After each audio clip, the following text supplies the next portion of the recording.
Estamos aqui com a doutora Vanesca Pedreschi e a nossa intenção é continuar com aquilo que eu sempre falo nas entrevistas, continuar com a gota no oceano, a gota no mar. É a nossa contribuição, é a nossa parte.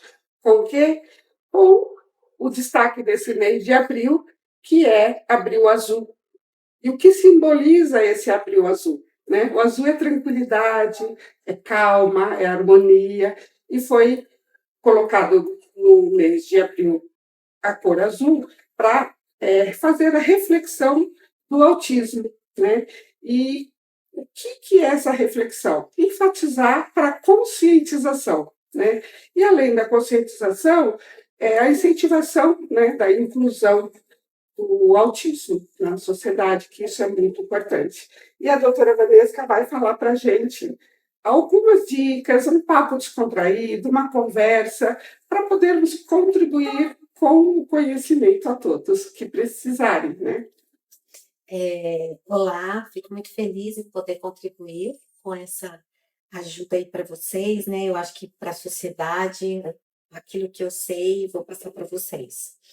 Então, o Abril Azul, como todos falam, né? É uma campanha de conscientização do transtorno do espectro autista. E uma curiosidade, por que azul? Porque quando começou o diagnóstico do autismo, notava-se mais no sexo masculino, no gênero masculino.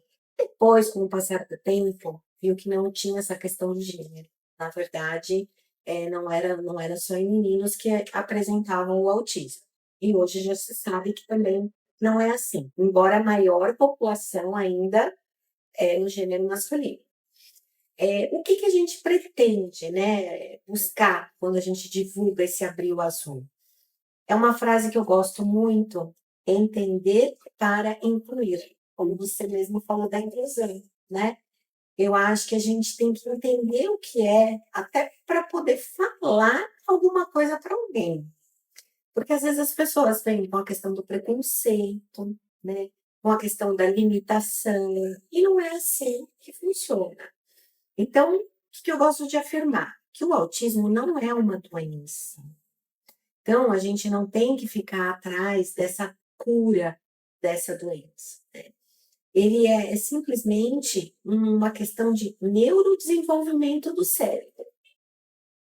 Para a gente explicar de uma forma mais simples, mas vamos ver se dá para ficar claro. Nós somos formados de genes. Né? Você está aí graças ao seu pai e sua mãe, eu estou aqui graças ao meu pai e minha mãe, e nós temos inúmeros gêneros. Porém, na questão do autismo, alguns desses genes nascem com uma outra forma de funcionamento. Simplesmente isso, funcionam diferente. E por isso apresentam um comportamento diferente. Mas transtorno. Transtorno. E aí, dependendo do número desses genes, por isso que se chama espectro. Porque ele pode ser tanto do mais poucos genes como muitos. E vai variando, a gente não tem essa medida. A gente só vai entender se é leve, se é moderado, se é mais intenso, mas dentro daqueles graus, né? Por isso que a gente chama de espectro. E o que nós fazemos, né, mediante essa situação? Simplesmente entender e ver quais as habilidades daquele indivíduo, daquela criança. Porque são habilidades talvez diferentes que eu preciso para um cargo, não preciso para o outro. Mas, enfim, não existe essa distinção que as pessoas falam. Nossa, mas é autista? A gente tem que tirar isso. Isso é um mito. Nada mais é do que um cérebro que funciona diferente. É isso que eu gostaria que ficasse marcado para todo mundo. Né? A partir do momento que a gente entende, a gente inclui. E aí eu acho que fica um caminho mais fácil para a sociedade, até para a família dessas pessoas também. Não sei se fica claro assim a forma que eu coloquei, porque se a gente for buscar, muitas pessoas falam de quem é a culpa. Eu já ouvi pais chegarem, né, e falarem, mas a culpa é do pai ou da mãe? De quem é o gene aí que foi complicado? Que veio, na verdade, não veio eu já escutei até um termo assim, o gene que não veio certo. E não é assim, né? Eu acho que a gente tem que entender muito isso. Não é culpa, não é um gene único, não é do pai, não é da mãe. Hereditariedade existe, mas não necessariamente. Pode ser que não tenha ninguém na família e realmente exista a criança nasça, venha apresentar o autismo. Então, isso eu acho que também é algo para a gente poder tirar alguns mitos, né, dessa questão. Sim, interessante, Franciscos. E como perceber? Porque às vezes as pessoas perguntam, mas assim, eu já tenho que fazer esse diagnóstico precoce, por que que é tão importante? Né? Simplesmente para que seja mais confortável para a pessoa, né, que tem o autismo e para a família. Formas da gente lidar com a situação. Para a escola lidar de uma forma diferente. Como é uma forma especial? São algumas dicas. Né? Então, acho que a gente pode começar falando no sentido de como que nos chama a atenção. Né? No caso, a mãe está em casa e fala, mas eu posso observar se o que eu vejo no meu filho, na minha filha, para poder entender isso. Então, eu costumo dizer assim, até um ano, a gente pode já observar algumas coisas. E depois de 1 a 3, também. Então, o que a gente espera, o que é esperado na fase de desenvolvimento daquela criança. Até um ano, você espera que o bebê comece a fazer contato com você, visual. Então, a partir do momento que ele começa a enxergar, ele ainda não enxerga as cores, mas ele começa a já fixar o olhar. E ele, às vezes, dá um sorrisinho, quando ele já tem aquele afeto com a pessoa. O, o autismo, ele não permite esse contato visual. Então, na verdade, isso fica impedido, né? Não é tantas vezes, às vezes ele desvia o olhar. Não existe esse contato visual. A interação social também, né? É algo que é como assim, não existe aquela coisa de você, às vezes, querer brincar com a criança, ela sorrir. Ela tem um mundo à parte, um mundinho. Não. Isso, é como se ela não interagisse, o que a gente espera, que você vai lá, cutuca, ai, né? E a criança vai dar aquele sorrisinho. Não, talvez ela fique da mesma forma. Não vai te reagir com sorrisos, muitas vezes, né? Que até 1 ano não é um sorriso, né? Já que a criança começa a dar. Então, esses detalhes a gente pode ficar atento, né? A criança está começando a se movimentar, brincar, então às vezes não tem muito interesse por brinquedos. Que a gente percebe que o brinquedo com a luz, o brinquedo com música, que é aqueles que a gente dá para a criança, ela já não chama atenção, né? Tanto também. E a gente espera que quando a criança veja, ela vai lá mexer. Isso também é diferente. De 1 a 3, algo muito importante. A criança começa, mamãe, as primeiras palavrinhas, né? Papai. Ela também tem dificuldade nessa fala. Essas primeiras palavras não saem dessa forma. A questão da rotina, quando traça uma rotina para a criança e você, por algum momento, em algum dia, aquela rotina sai, que nós estamos, né, propensos a sair da rotina o tempo inteiro. Isso incomoda a criança, fica irritada. Não é algo que ela lida bem com essa falta de rotina. Tem que comer no tal horário, tomar banho, ir para a escola, sempre da mesma forma. Então, quando a criança reage, às vezes, de uma forma mais você percebe que a criança não ficou confortável. Então, isso também pode chamar atenção, se acontecer isso várias vezes. Chegar amiguinhos ali, numa festinha, por exemplo, a criança não quer brincar. Ela não quer ficar o tempo todo com aquelas outras crianças. Ah, mas tem um dia, pode ser que ela tá. Nem todo dia a gente quer. Mas é que a criança normalmente, né, ela vê algo diferente, ela quer os amiguinhos. Então, acho que muito ficar focado a isso, contato visual, interação social, que vão repercutir nesse comportamento. A rotina. A rotina. A alimentação, ser seletivo, também tem a ver, tá? Alguma coisa assim. Eu já escutei algumas coisas sobre, não sei se é verídico Eu ou se é acho. mito. Então, assim, isso não é algo que eu costumo alertar os pais, mas pode ser também algo que saia da rotina, talvez que ele não aceite. Todo dia você dá arroz e feijão, Aí você vai dar um macarrão, pode ser que ele não está habituado na rotina com aquele alimento.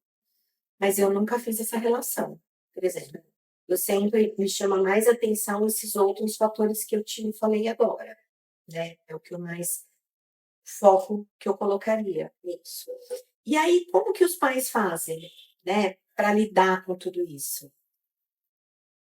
Você teve alguma desconfiança, né? Que você fala, poxa, mas realmente, né, ele não tá brincando, procura o neuropediatra, procura o psicólogo.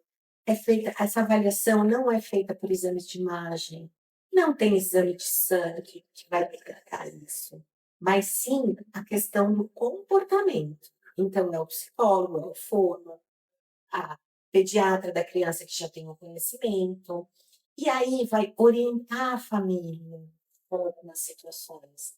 É o entender. O tempo todo eu volto para isso. É o entender para você lidar melhor com a situação. Sem mitos, sem, né, a gente falar, poxa, mas e agora? Não, não tem isso. É só uma forma diferente. A questão de sons, né? Um dos fatores que eu acho que eu não falei aqui, eu falei anteriormente, mas agora é algo que os pais têm que saber lidar com isso. Às vezes a criança não gosta muito da luz, você já percebe? A luz incomoda, barulho muito alto incomoda, por ter aqueles brinquedos barulhentos, né? Então, assim, como os pais lidarem? Não precisa dar esse estímulo. Uma vez ou outra, mas você não precisa expor a criança ali a esse estímulo, né? Mas eu falo criança porque a gente está falando desse primeiro momento, né? Mas no futuro também.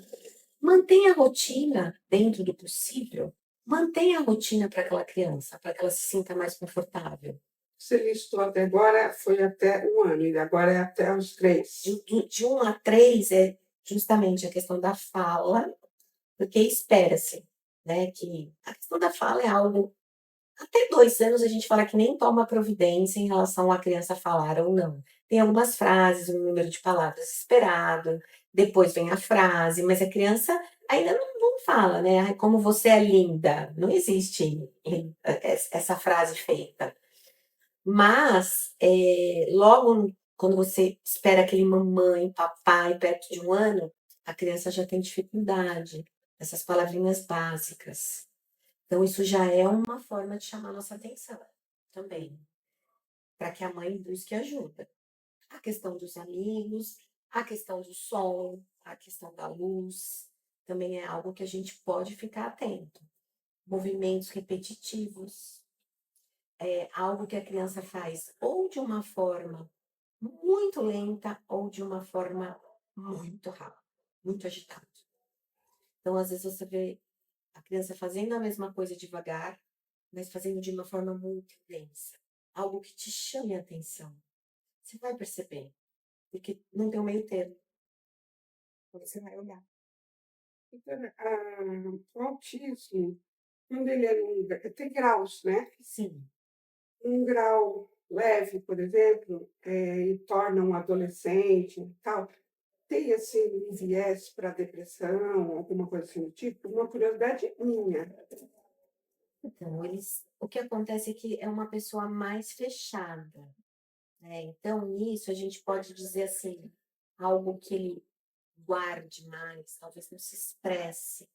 Porque a gente sabe que a depressão, muitas vezes, né, algo que você vai alimentando, aquilo vai crescendo dentro de você, você não dá conta. Por isso que a gente fala, busca o médico, busque o terapeuta, que é justamente para compartilhar essa dor. Os especialistas para apoiar, assessorar, né? Quando você compartilha, deixa de ser seu. Então, isso é muito importante. Talvez por eles terem algo que eles são mais introvertidos, então isso pode se voltar. Mas não tem uma relação. Ah, todo autista é depressivo. Talvez Ele é tão suscetível quanto a gente. Tem uma crise de depressão.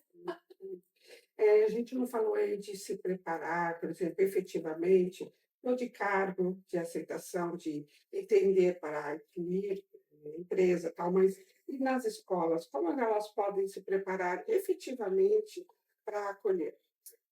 É dessa forma. né? Tendo esse diagnóstico, os pais apresentaram para a escola, e eles têm algumas situações de adaptação no sentido assim, uma fala mais direta com a criança. Talvez esse foco, né, é algo que faz muito bem para a criança se sentir confortável, porque ela pode não ter aquele. Quando você fala no geral, é diferente do que eu chegar para você aqui, olho no olho, e falar, porque justamente é uma dificuldade deles. Então, essa professora, ele tem que estar mais direto, ele tem que estar mais ligado, talvez colocar numa carteira mais na frente, entender que tem brincadeiras que talvez ele não vai querer fazer parte, numa dinâmica de grupo. Posso fazer um trabalho diferente para ele, porque ele não vai querer fazer aquela apresentação junto com os colegas. Não porque ele não tenha competência ou conhecimento técnico ali para fazer a situação, uma habilidade, mas porque realmente é difícil essa habilidade social dele, de ir lá na frente, de mostrar para todo mundo, e tá tudo bem, ele vai mostrar esse conteúdo de outra forma. Então, essas situações, né, evitar a questão de barulho. Então, você sabe que está tendo uma atividade no pátio com um barulho, nossa, é uma festa. Perguntar se ele se sente confortável de ir, se quer esperar aqui. É, é mais assim, eu acho que trocando muito essa situação, sabe? Chegando, nada forçado, nada forçado. É muito a empatia. Vou me colocar no seu lugar para entender até onde você vai e o que é importante naquele momento para você. Porque ele pode até ir com você, mas tem que partir dele. Exato. Relembrando aqui algumas situações de bate-papo, né? Uma amiga minha tem uma filha e autismo, né? Eu não sei o grau, mas sei que existe exatamente isso que você falou. Ela entende, então ela sabe incluir em todos os momentos e situações. Então, ela fala, você não foi naquela festa tal das amigas X, né? Tem uma ligação, a gente está sempre junto, você não estava lá, você não foi? Não, eu fui. Ah, não te vi, eu fui até a porta e voltei, minha filha não quis entrar. Então, é o respeito, É é a respeito. empatia, né? Isso. Então, é um momento que ela não quis, não pôde. Outra coisa também, quando ela troca de carro, ela fala que tem dificuldade da aceitação. Às vezes ela pega ano, mais 2 anos para trás, mas igual. 2 anos mais Isso. novo, mas igual. A cor, É principalmente. exatamente isso. É a rotina. É a É o que você rotina. falou, por exemplo. É. Também não. Que é rotina, gente? Você muda de casa. Você Pronto. mora de aluguel, pode acontecer. Ou então, por exemplo, a mãe dessa pessoa, dessa criança, não mora de aluguel, essa pessoa que eu conheço, mas teve uma enchente. Ela precisou mudar, atingiu o local que ela estava no prédio, normal, teve um certo risco, poderia ter lá teve um probleminha na estrutura. Então, ela sentiu quando vai em outro apartamento, quando vai em outro lugar, né? O Isso. mobília, é tudo diferente, né? E assim, isso acontece com a gente, né? Você vai mudar. Não tem como, se eu mudar a posição aqui da minha sala, no meu atendimento, num primeiro momento eu vou ficar desconfortável. Aí depois eu vou me acomodar. Então, isso que eu quero deixar muito claro, né? Esse respeito, esse acolhimento, essa empatia, e entender que não tem nada ali para que exista um isolamento, para que exista, nossa, então será que ele é capaz, não é capaz? Não, não tem esse limite. Tem um entendimento para eu pegar na sua mão e nós irmos, é isso. Mas, O toque também, acho que tem alguma coisa, né, Bia? então, isso é um mito, né? Que o autista não gosta de Ah, carinho. interessante. Tudo é no momento, é no limite e no tempo dele. Pô, ele tem essa questão. Se eu não consigo nem ter um contato visual, como que eu vou querer pegar na sua mão? Se eu não estou nem te olhando. É uma coisa óbvia. Mas tudo vai nesse limite, dessa interação, de como você se aproxima de mim e do grau, lógico. Mas assim, é muito essa questão. De repente, estou de mão dada, mas é tudo como até onde a gente pode ir. Nunca forçar a situação. porque tem muitas pessoas que forçam, eu já vi isso. Ah, não, ele não pode aparentar. Eu não quero que ele aparente estranho, esquisito, porque ele não dá a mão pro coleguinha. Então, ele vai dar a mão pro coleguinha. E é isso que a gente faz para essa conscientização do Abril Azul, para que as pessoas entrem em contato, busquem o conhecimento do que é isso, e respeitem os limites deles. Exatamente. Então, nós estamos aqui caminhando para a finalização. Como é bom e o resultado é magnífico quando você fala com um especialista, porque você não precisa nem fazer as perguntas, porque ela já faz um contexto englobando as perguntas óbvias, né? Que a gente quer aprender, que a gente quer saber, quer conhecer. Então, falamos aqui sobre inclusão, acolhimento, entender para incluir, falamos sobre mitos, né? Falamos sobre o acolhimento, né? Respeitar, entender, acolher, isso é muito importante. E, doutora, para finalizarmos, né? É, como que os pais, as escolas, as empresas podem utilizar dessa reflexão do mês? O que você deixaria de bem frisado para que atentem para essa inclusão, essa reflexão, que é exatamente o mês Abril Azul quer passar? Eu acho que essa frase, né, que eu gosto de, que eu iniciei, entender para incluir, e a questão do respeito, da empatia e do acolhimento. A partir do momento que você tem essas 3 palavrinhas aí no teu vocabulário, no teu dia a dia, você acaba respeitando todo ser humano. Aqui a gente está falando num Abril Azul, mas cada mês aí tem uma causa, com alguém que precisa desse olhar de respeito, de acolhimento e de empatia. Então, é isso que eu peço, que eu acho que as pessoas têm que ter esse olhar, não julgar antes de entender. Eu acho que é para isso que vem essa campanha. Muito obrigada. A gente está aqui com a doutora Vanesca Pedreschi, uma pessoa com um currículo vasto, mas eu vou resumir. Ela é psicopedagoga, é psicóloga na linha junguiana e é uma empresária de sucesso, com uma clínica aqui no Ipiranga que se chama Revisão. E ela hoje está contando com 60 profissionais, 60 colaboradores, especialistas, que é nesse mercado, desse mundo, né? Nesse meio de psicólogos, fono, todas essas especialidades aqui num só lugar. Minhas filhas fizeram reforço escolar nesta clínica dela, inclusive era em outra rua, no mesmo bairro. E só temos coisas boas para falar, porque foram assim resultados que me surpreendeu, porque é todo um acolhimento num contexto geral, né, emocional, psicológico, junto com o reforço escolar.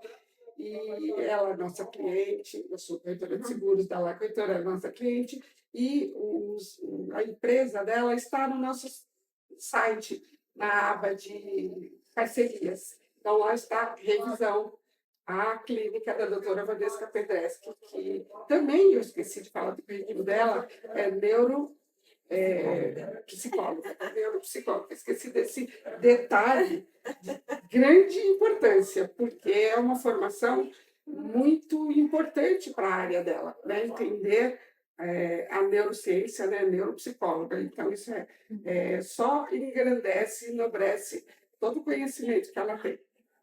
Muito obrigada. Fico muito feliz em poder ter contribuído com vocês. Nós estamos juntos para essa situação.